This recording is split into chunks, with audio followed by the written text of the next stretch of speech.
Hello everyone, so what I've done here is created a little update to the Blood Decal effects shader, and I've made pretty good improvements with it. So what you'll see with this one, if I go into the new shader, you've got the original control of the base color, and you can also change the gloss amount here and metallicness if you wish. You also have control of a kind of secondary noise factor, which kind of shows a little bit of transparency and tries to sort of cut things off a bit, and you can change the scale of that effect like that. It's just to sort of break up the monotony of things, but really you would use that alongside the dried blood effect level, which I've added. And you can sort of dry the blood out. You've also got control of all that with this the secondary effect tiling here, which is just a kind of generic coagulated look, as if it's dried out and cracked a bit. Metallicness, you've got the normal power of that. This is the overall normal power, so it also affects this normal map when you're using normal blood, so you can change the power of that. So that's kind of added bonus, and plus you get this inherent little ripple effect through the dried blood,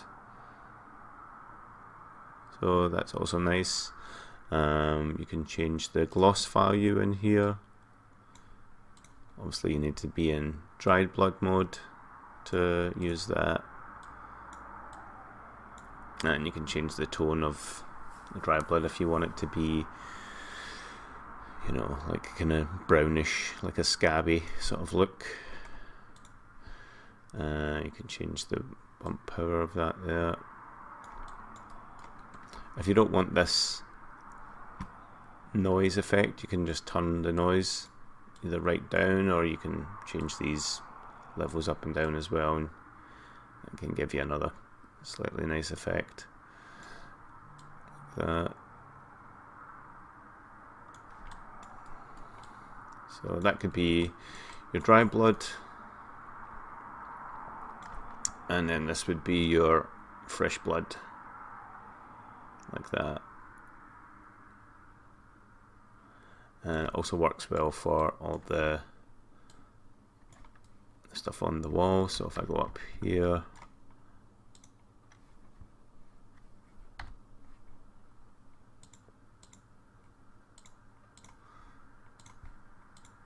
okay, and use the dry effect on that, you can see how that dries out. You can change the tiling of the dry blood effect, and that's just a normal map and a curvature map here. You can change the normal power of that if you don't want it to be too much metallicness, and you know, the color of you can even make it green if you want. I've made it so that it only reads the red channel of the main texture now, so you can actually tint it to whatever you want it to be. So we can make it go from white to green as we change from these. And that could be useful for other things. So all you need to do is like put in your textures here and here, your tileable texture here, curvature, normal map. This is just grayscale, I guess. It's only using the red channel now. So whatever you want to do there. But yeah, let's bring that back to some blood, color, gloss high, metallic low. Let's put it on not dried blood. You can see it's really shiny and reflective, like fresh blood. And then as we go to the dry effect, like that, then we change it to our secondary dried effect color. Let's go for a nice dark brown. This is the gloss value held in the alpha channel, just for keeping things neat, I guess. I'd like to do that. and you still get a kind of partial shine from it. You can increase the bump if you want to see that a bit better. So there you go. So you could have, you know, something like an investigation game, like a, what do you call it, detective type thing, and you could maybe judge based on how fresh the blood is. The blood is very fresh. The blood is old. It's very fresh. It's very old. It's very fresh. Very old. And you know, you could use that some kind of to solve some puzzle. Yeah, so there's a lot of new splats and stuff from the last update, and I've done this whole alphabet thing and some words, and I've had a request to do some handprints and footprints, so I'm going to work on that after I push this update. And I've got a few other things I want to update from other things in my store. Oh yeah, I also added this last time, a little kind of gush, and I've added the drips under it just to make it look like you could kind of sync them up in a way, because one's just a blood splat shader. This is part of the paint splat shader system, and this is just an animated sort of gush effect. And there's also these particle effects as well, like little kind of chunks that bounce on a plane here. And there's this little sort of manga gush, which seems to do pretty well. And you know,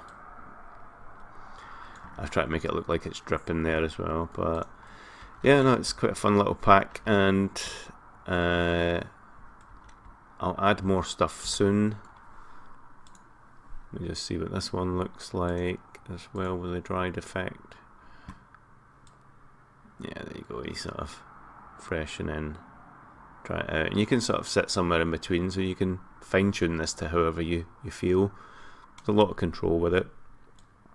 You can even get into like Photoshop and, you know, edit the textures.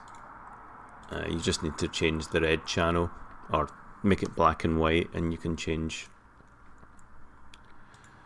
You can even get into the alpha channel and change it. But as long as the red channel is your main driving one there, you can make changes to these, and then you can generate a normal map using the CP Tray normal map online. If you just throw in your grayscale texture, you can generate a normal map, download that, and then that would be your normal map. Or use Crazy Bump if you have it. There's a few other ones. So yeah, feel free to comment below in the YouTube video or get in touch by email, and quite happy to make more updates in due time. But I'll be working on some other things, and I'll get the extra decals up as soon as possible. Thanks for watching, and bye.